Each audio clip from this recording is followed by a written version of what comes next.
Nós estamos aqui de novo reunidos através do meio virtual para estudar a Palavra de Deus. E que bom que nós podemos, de diversas maneiras, ter esse encontro com Deus. Eu quero convidá-lo, a você, com a sua família, a ter um momento em comunhão, a termos um momento de verdadeiro encontro com Deus por meio da sua palavra. Mas antes eu quero deixar um aviso. Se você pertence à nossa paróquia de Foz do Iguaçu, então nós temos uma boa notícia. A partir da semana que vem, nós retornaremos com os cultos presenciais em cada templo, conforme o nosso calendário. Claro que tomaremos todas as medidas sanitárias, as exigências que são feitas pelo município para termos uma boa reunião. Nós teremos que seguir, é claro, algumas recomendações da nossa igreja. Por exemplo, o grupo de risco, ele não é aconselhado a participar, mas pode. Fica a seu critério decidir se vale a pena, se a sua condição está boa para ir num ambiente público. Os lugares serão separados. Infelizmente ainda não poderemos contar com o culto infantil, então os pais ficam com as suas crianças. Há também uma recomendação pelo decreto municipal que ocupemos apenas 30% dos lugares nos nossos templos. Então os lugares serão realmente limitados. Vão ser sinalizados e não pode haver aglomeração. Haverá algumas mudanças, é verdade, mas já é um começo. Nós não teremos o culto como era antes. Não é possível, ainda não temos uma vacina, ainda não temos um remédio eficaz contra o mal do mundo, mas já é um bom momento em que podemos começar. O texto que nós queremos meditar hoje é do Evangelho de Mateus, capítulo 16, os versos 21 a 28, que eu passo a ler para você. Daí em diante, Jesus começou a dizer claramente aos discípulos: Eu preciso ir para Jerusalém, e ali os líderes judeus, os chefes dos sacerdotes e os mestres da lei farão com que eu sofra muito. Eu serei morto e no terceiro dia serei ressuscitado. Então Pedro levou para um lado e começou a repreendê-lo, dizendo: Que Deus não permita, isso nunca vai acontecer com o Senhor. Jesus virou-se e disse a Pedro: Saia da minha frente, Satanás. Você é como uma pedra no meu caminho para fazer com que eu tropece, pois está pensando como um ser humano pensa, e não como Deus pensa. E Jesus disse aos discípulos: Se alguém quer ser meu seguidor, esqueça os seus próprios interesses, esteja pronto para morrer como eu vou morrer e me acompanhe. Pois quem põe os seus próprios interesses em primeiro lugar, nunca terá a vida verdadeira. Mas quem esquece a si mesmo por minha causa, terá a vida verdadeira. O que adianta alguém ganhar o mundo inteiro, mas perder a vida verdadeira? Pois não há nada que poderá pagar para ter de volta essa vida. Pois o Filho do Homem virá na glória do seu Pai com os seus anjos, e então recompensará cada um de acordo com o que fez. Eu afirmo a vocês que isso é verdade. Estão aqui algumas pessoas que não morrerão antes de verem o Filho do Homem vir como Rei. O apóstolo Pedro tinha recém feito uma declaração, uma confissão de fé muito importante e verdadeira. Jesus havia perguntado para eles, logo antes desse episódio, quem eles diziam que ele era. E Pedro sai com aquela declaração dizendo: Tu és o Cristo, o Filho do Deus vivo. E Jesus fica tão admirado que diz para ele: Pedro, isso não veio de ti. O Espírito Santo revelou para ti. Então nós vemos assim um momento de acerto do Pedro, um momento de glória. Ele conseguiu realmente entender que Jesus era o Cristo, o Messias, o próprio Deus vivo. Mas que interessante. E imediatamente após essa história, nos é contada essa que nós lemos hoje. Jesus está preparando os seus discípulos para a sua morte. Ele sabe que nessa viagem até Jerusalém as coisas vão se suceder. Haverá a entrada triunfal, haverá a ceia com os seus discípulos, mas logo depois ele será traído e entregue pelas lideranças judaicas, pelo Sinédrio, compunha essas pessoas que ele disse, os escribas, fariseus, os anciãos. Essas pessoas iriam entregar Jesus até Pilatos para ele ser morto. Jesus seria assim rejeitado pelo seu próprio povo. E por que Jesus conta essa história? Por que ele fala do futuro? Quando Deus nos fala do futuro, tem uma mensagem muito clara que Ele quer nos passar. E é a de que Ele estará lá. Deus está no futuro. Não importa o que aconteça. E quando Jesus avisa os seus discípulos, Ele se preocupa que eles desesperem, que eles se percam na sua morte. E por isso Ele diz, não se preocupem, eu sei como é o futuro. Também quero dizer para você, eu não sei o que você está passando na sua vida, mas Deus está no seu futuro. Ele sabe o que vai acontecer. E o que nos acontecer, e se o que nos acontecer for bom ou mal, isso já não importa mais muito, porque Deus está lá. Deus está conosco o tempo todo e Ele nos avisa, meu filho, eu cuido de ti. Foi o que Jesus fez com os seus discípulos. Mas veja só, o Pedro, que tinha dado um tremendo acerto antes, agora ele se revolta. Na mente dele, Jesus não pode morrer, porque se Jesus morrer, significa que todo o movimento dele vai morrer também. E tem mais, ele confessou que Jesus era o Filho de Deus. Como é que pode Deus morrer na cruz? Como pode que o Deus ele se deixe matar? E as reações de Jesus também são em função a isso. Ou será que nós achamos assim que Jesus estava lívido, dizendo, não, eu vou ser morto, eu vou ser crucificado, eu vou sofrer, mas está tudo bem, porque no terceiro dia eu vou ressuscitar. Não era assim. Jesus, como eu, como você, tinha muito receio de passar por essa dor. Era sacrifício, não era algo sem consequência, sem dor, sem sofrimento, sem sangue, sem lágrima. Sim, a própria natureza humana de Jesus quer evitar isso. Vocês devem lembrar a oração dele no Getsemane, Pai, se for possível, afasta de mim esse cálice. Mas ele está disposto a fazer a vontade de Deus. E em uma outra ocasião, Jesus foi tentado a ter o reino desse mundo sem ter que passar pela cruz.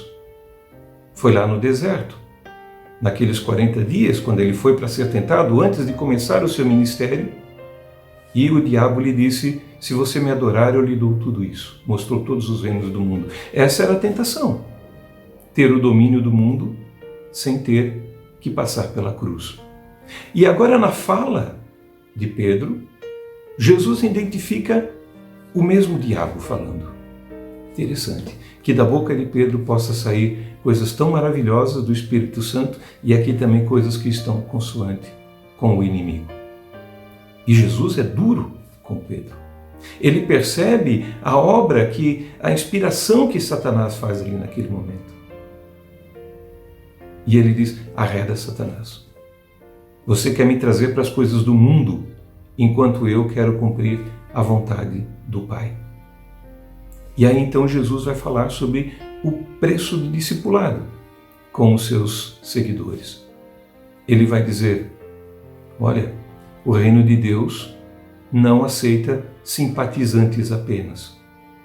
O reino de Deus é feito por seguidores que dão a sua vida. Ou seja, ele diz, tome a sua cruz e me siga. Muitas vezes nós falamos erroneamente que nós carregamos uma cruz nesse mundo como se fossem os nossos sofrimentos. Sofrimentos todos têm, e aí a gente costuma dizer, né, cada um carrega a sua cruz.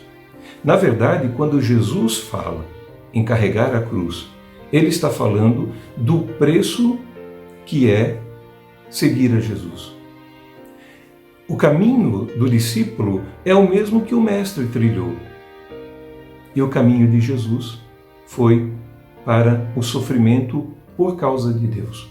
Então, quando nós falamos de carregar a cruz, estamos falando das dores que o discipulado carrega.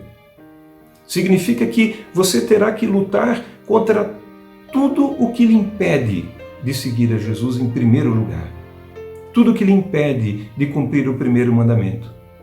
Seja o bem-estar, seja o sucesso nesse mundo, as riquezas, a busca da felicidade, tudo isso deve estar sujeitado ao reino de Deus. Isso é tomar a cruz. E, se necessário, inclusive, pagar com a própria vida. Eu sei que isso soa bastante radical e bastante duro, mas Jesus é assim. Não sou eu que estou falando. E se você pergunta para mim, pastor, você está pronto para dar a vida por Jesus? Eu teria que responder, olha, eu não quero que isso aconteça. Aliás, ninguém deveria desejar a morte, ainda que seja por Jesus. Mas se houver uma situação onde eu tenha que escolher entre a minha vida e servir ao Senhor, então eu oro para que o Senhor me dê forças para escolher continuar servindo ao meu Senhor, que é bom e tem sido bom comigo por toda a vida. Esse é o pensamento do cristão. Não significa que você não vai poder ter dinheiro nessa vida. Não significa que você não vai poder ter sucesso. Não significa que você não vai ter as coisas que você sonha em ter, mas que antes disso virá, em primeiro lugar, o reino de Deus. Virá o reino de Deus, a sua justiça, a vontade de Deus, da mesma maneira que Jesus estava fazendo ali. E ele ensina isso para os seus discípulos, de que os valores são invertidos. Quem quiser ganhar a sua vida, vai perdê-la. Ou seja, quem der mais valor às coisas desse mundo do que às coisas de Deus, perde sua vida. Porque um dia o Senhor vai voltar nas nuvens. Essa é a expressão que a Bíblia usa. Ele vai voltar com os seus anjos, ele vai vir julgar a terra e vai restaurar a ordem da criação. Vai trazer novo céu e nova terra, onde não há pecado, onde não há dor. Mas para esse reino irão aqueles que se submetem ao Senhor Jesus. Irão aqueles que são chamados por Ele e que obedecem ao discipulado, e não aos que se ocuparam em fazer sucesso nessa vida passageira. O povo de Israel, quando caminhava pelo deserto, caminhava dependendo totalmente de Deus. Não havia comida lá, eles dependiam do maná que caía. Também o discípulo de Jesus, ele é dependente de Jesus para todas as coisas. Agora, a promessa é que quem perder a sua vida vai encontrá-la na eternidade. Resta fazer um cálculo. Se você crê na eternidade e crê que vale a pena arriscar a sua vida, que vale a pena dedicar a sua vida a Jesus ou não. É uma questão de fé, é uma questão de comunhão com o Senhor, é uma questão de conhecer a sua vontade. Por último, eu gostaria de falar sobre o último versículo que nós lemos, o 28. Jesus diz que alguns que estão ali não iriam morrer até ver o reino de Deus. A primeira impressão que a gente tem quando lê essa palavra é que Jesus está dizendo que o reino de Deus se voltaria tão breve que aquelas pessoas ainda viria o reino em vida. Na verdade, não foi o que aconteceu. Eles morreram e Jesus ainda não retornou. Nós aguardamos, nós ainda oramos, venha o teu reino. O que provavelmente está aqui nesse versículo é Jesus dizendo que na sua ressurreição eles veriam já a inauguração desse reino. E Jesus tem razão. O reino de Deus está entre nós. O reino de Deus está conosco. O reino de Deus está onde nós nos reunimos, e seja de maneira virtual, ou seja, de maneira presencial, pelo pertencimento à sua igreja.